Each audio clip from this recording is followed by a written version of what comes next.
ஒருவேளை நீங்கள் போகிற பாதை, நீங்கள் கடந்து போகிற பாதை ரொம்ப ஒரு கடினமான பாதையா இருக்கலாம், ரொம்ப ஒரு மோசமான பாதையா இருக்கலாம். அந்த பாதையை குறித்த ஒரு உணர்வு வேற யாருக்கும் சொல்லி புரிய வைக்க முடியாததா இருக்கலாம்.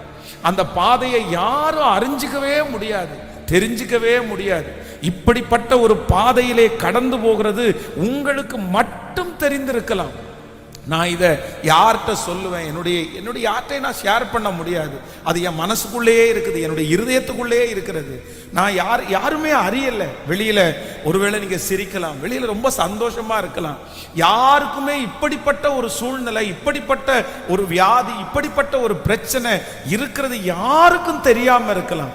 ஆனா ஆண்டவர் மட்டும் இன்றைக்கு கர்த்தர் வாக்கு கொடுக்கிறாரு, நான் போகிற வழி யாருக்கும் தெரியாவிட்டாலும் நான் போகிற பாதையை கர்த்தர் அறிந்திருக்கிறார். நீங்க எந்த பாதையில போய் கொண்டிருக்கிறீர்கள் என்று சொல்லி ஆண்டவருக்கு தெரியும். நீங்கள் எந்த பாதையிலே வருத்தத்தோடு கடந்து போகிறீர்கள் என்கிறதை கர்த்தர் அறிந்திருக்கிறார்.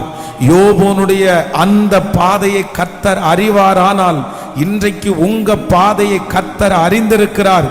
உங்க பாதையை அறிந்திருக்கிற கர்த்தர் நிச்சயமாய் அவர் சும்மா இருக்கிற தேவன் அல்ல.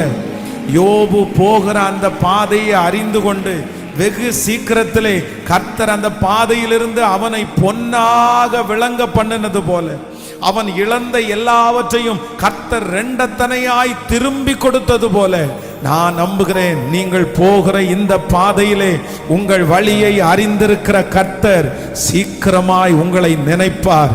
சீக்கிரமாய் ஆண்டவர் உங்களை தூக்கி எடுப்பார். சீக்கிரமாய் மறுபடியும் கர்த்தர் உங்களை அலங்கரிப்பார். யோபு மறுபடியும் சாட்சியாய் நின்றது போல, யோபுவை கர்த்தர் மறுபடியும் தூக்கி நிறுத்தினது போல, இந்த சத்தத்தை கேட்டுக்கொண்டிருக்கிற ஒவ்வொரு வரையும் கர்த்தர் மறுபடியும் தூக்கி நிறுத்துவேன் என்று ஆண்டவர் வாக்கு கொடுக்கிறார். நம்